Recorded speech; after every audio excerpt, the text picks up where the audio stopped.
Ce projet consiste en la réhabilitation d'un peu moins de 200 logements, 170 environ, qui sont regroupés dans 4 grands bâtiments. On a 3 bâtiments R+4 et un bâtiment R+3. Avant l'opération de rénovation, la cité Médan n'avait pas de limite claire entre les espaces appartenant à la résidence et les espaces de la ville. Il n'y avait pas forcément des cheminements piétons amenant à chaque logement de façon confortable. Et il y avait quand même une omniprésence de la voiture.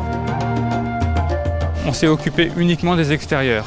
L'intérieur des logements est réalisé au coup par le maître d'ouvrage avec l'aval des habitants. Alors avec M. Le Tyran, l'architecte de l'opération, on a d'abord essayé de voir un peu les usages et la façon dont cette cité fonctionnait avec son environnement immédiat. On a tenu compte aussi du projet de PDRU de la collectivité de la commune qui venait se reconnecter à ces quartiers. On a refait tout ce qui est couverture, tout ce qui est façade et après tout ce qui est cage d'escalier, y compris sécurisation. Alors les espaces extérieurs, on a eu 2 lignes directives, on va dire. La première, c'était de donner de l'intimité un peu au logement, malgré que c'est dans un tissu urbain. Donc on a essayé de mettre à distance les cheminements des façades qu'on pouvait au rez-de-chaussée en plantant avec des massifs.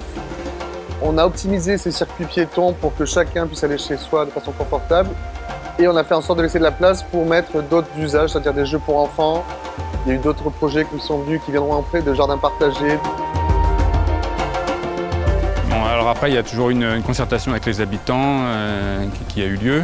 Le travail sur les balcons, les cages d'escalier, où on met les boîtes aux lettres, qu'est-ce qu'on fait, quel type de garde-corps voulez-vous, quel type d'ouverture, parce qu'on a changé l'ensemble des ouvertures, des jalousies, des portes-fenêtres, des terrasses.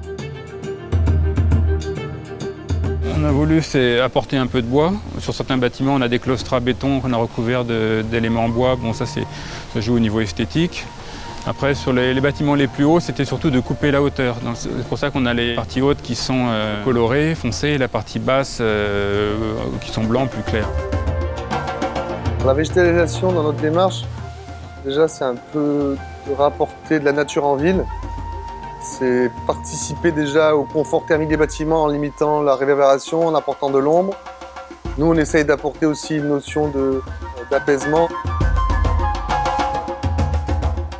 À l'issue du chantier, je pense que ça a été bien. En cours de chantier, il y a eu quelques soucis ensuite aux petits problèmes de compréhension, de modification de leur espace de vie. Mais après, je pense qu'à la fin, ils en étaient contents. Les gens retrouveront un peu une silhouette connue dans leur ville et retrouveront du confort si ces espaces sont respectés. Et surtout, voilà, de ramener un peu de biodiversité, de ramener un peu de vie dans ces quartiers. Je pense que ça aide à apaiser et à se retrouver tous ensemble. L'aménagement des abords des logements aide à améliorer le confort visuel des habitants. Préférer des couleurs claires pour vos façades et votre toiture fera varier sensiblement l'apport de chaleur à l'intérieur de votre maison. Une bonne protection solaire entraîne un rafraîchissement important du bâtiment.